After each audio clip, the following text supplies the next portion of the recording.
Hello everyone, welcome back to another episode of Crafts with Corey. Today's episode is vintage wiring, and Corey tries not to get shocked.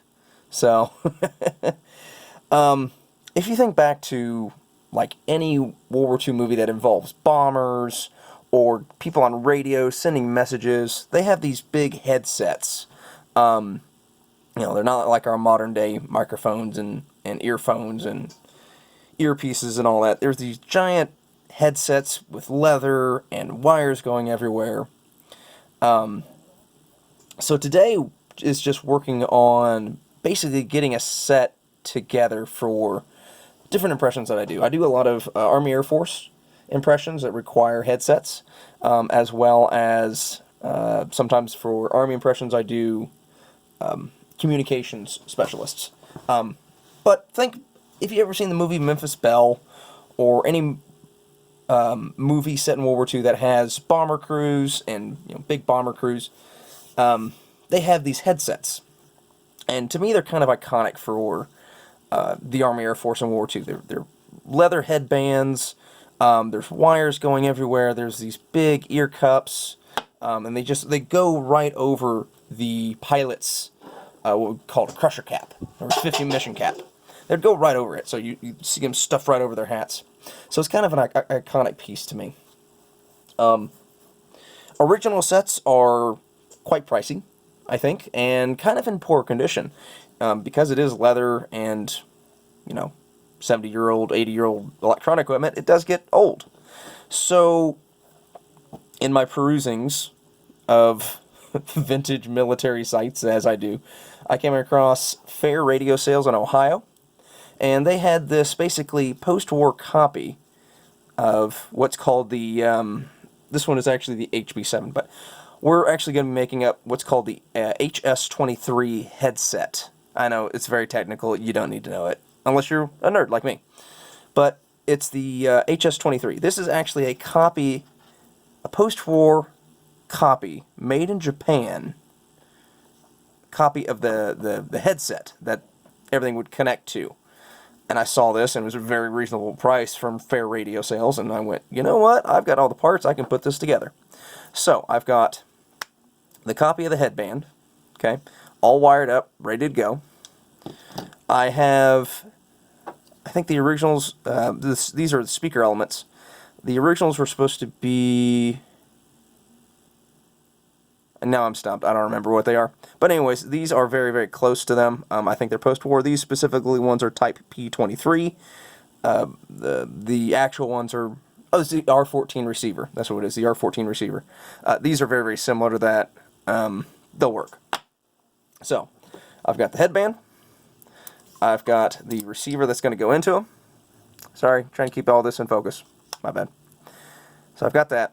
And then I need a plug that everything's going to go into. So I've actually got this piece of equipment here. This is a C410. I only needed it for the plug.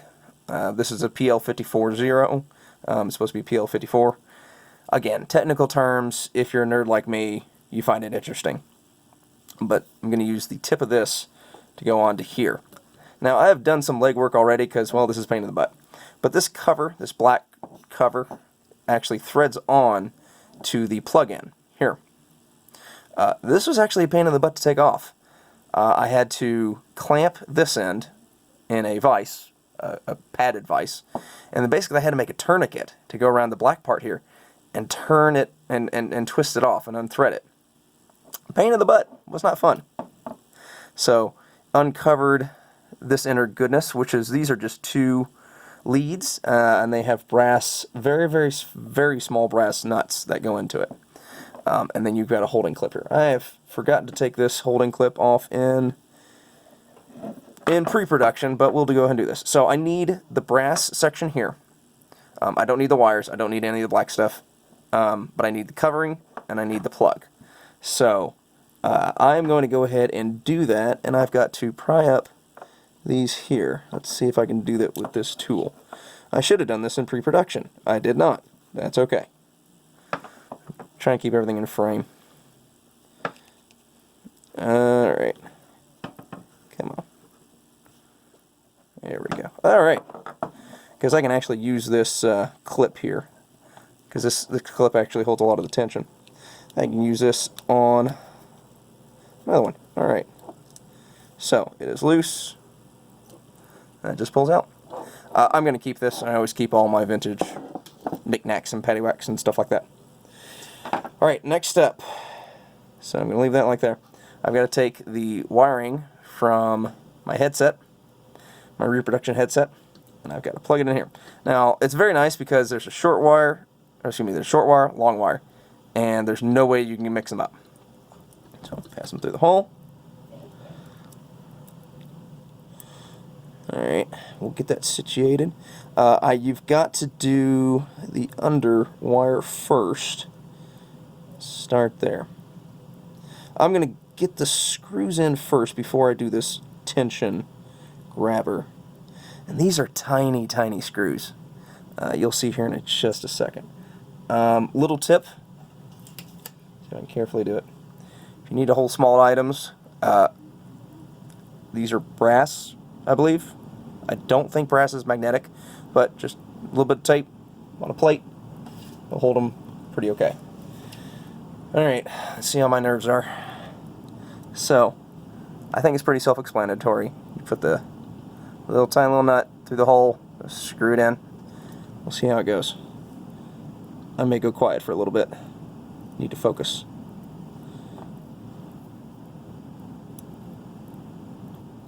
Pray to God the thing doesn't go flying. Shorten that up just a little bit.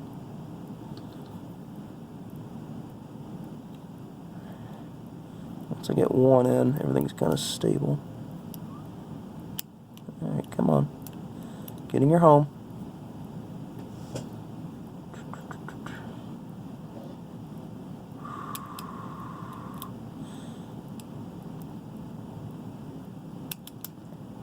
Oh, that was close. This is why I wear an apron all the time, because it can catch the small fly bits. Alright. I'm sure there's a better way to do this. What that way is right now, I don't know. That's not where I needed you to go. Alright, this may be a little cussing for a little bit. I may have to make this a two-part video. Problem is, I don't know how to edit two-part videos together. You get to see all my screw-ups and how I problem solve. Yay. You gotta be careful too not to... Damn it. Pardon my French. No, this video is not kid-friendly. I'm not doing it. It has to be this way. There we go. Welcome to watch Corey struggle with a screw for 20 minutes. If it reaches 20 minutes, I'm turning the camera off. Alright, so it's through the holder. Just gotta get it lined up there.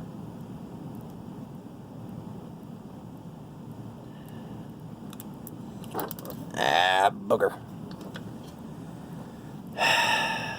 I gotta get this bottom one first. I have to. This may be my most challenging video yet. Should have done it in pre. Should have done it in pre-production. Maybe if I hold this down here. Get all the variables out. Okay. Oh. Nope. Nope. Come on. Come on. You know you want to. You were just in there. You were just in there.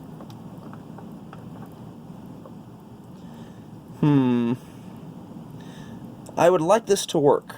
Let's put it this way. I would like this to work.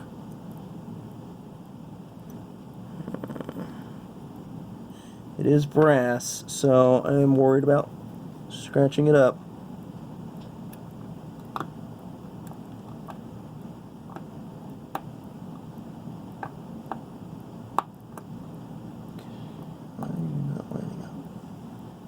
Different screws? Maybe different screws.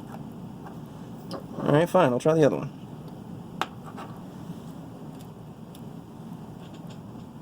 Yeah. This is the original screw that went in here. Through the lead.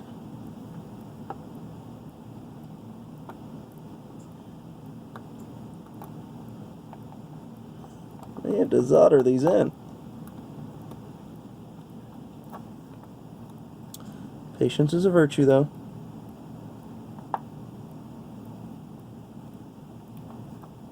Ah. There she goes.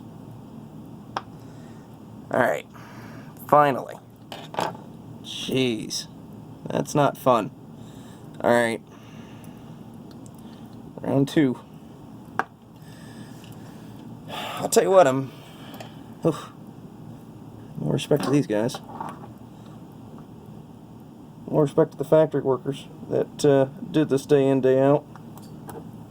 This kind of stinks.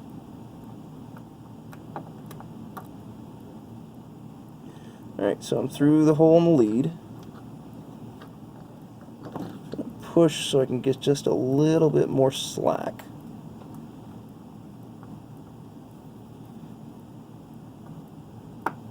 I hope she just goes right in. I think with this is you can't force it. Just gonna have to fiddle. Let it go on in its own. Because you start forcing things, you're gonna start losing things and start breaking things. Oh, see, this is a part of restoration that you don't get to see. You don't get to see the guy cussing and fiddling for 20 minutes trying to get a tiny little screw back to where it's supposed to go. You don't see that on whatever that restoration show is on, quote unquote, History Channel. Alright, let's try this one.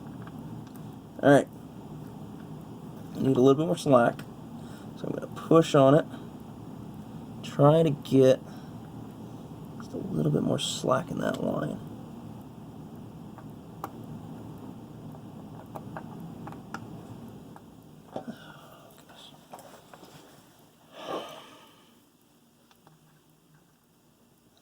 Kind of know how model makers feel now.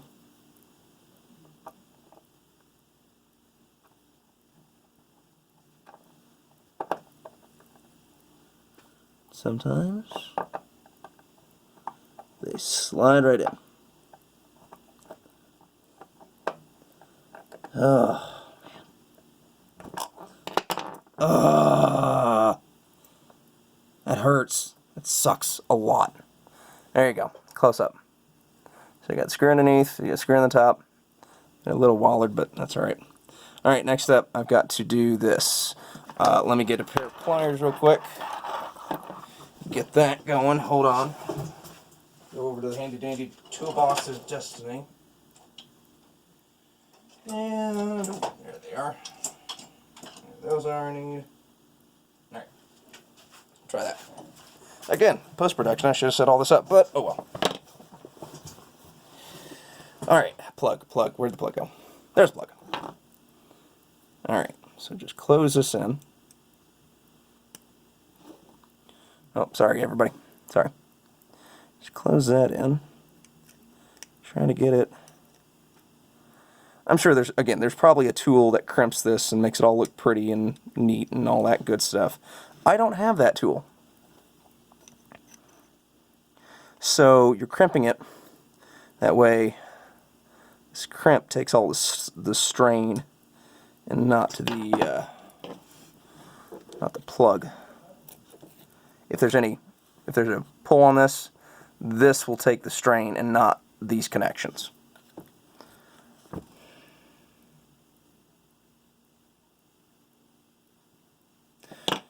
Corey made a mistake. I need this on. I need this on here. Right. Because I can't. Nope. That's not going to work. I need this to be on here. I have to take all this out. Boys and girls, sometimes you can't help but laugh. This is why Yeah, I'm kind of hesitant to do a YouTube channel, actually. Because, yeah, I mean, well, here's the thing. I can wallow about this forever and go, oh my gosh, I made a mistake, oh no, oh woe is me. Or just go, well, Corey, you idiot. Don't do that again. So here's the thing. I got to have this on, this wire, before I put this tip on. So, I'm cutting the video. We'll jump back in when we catch up. Alright, this is already a 15-minute video. Corey screwed up. Hooray. Again, what's my motto? It ain't perfect. This ain't perfect. It's okay. Alright, everybody. See you on the next one.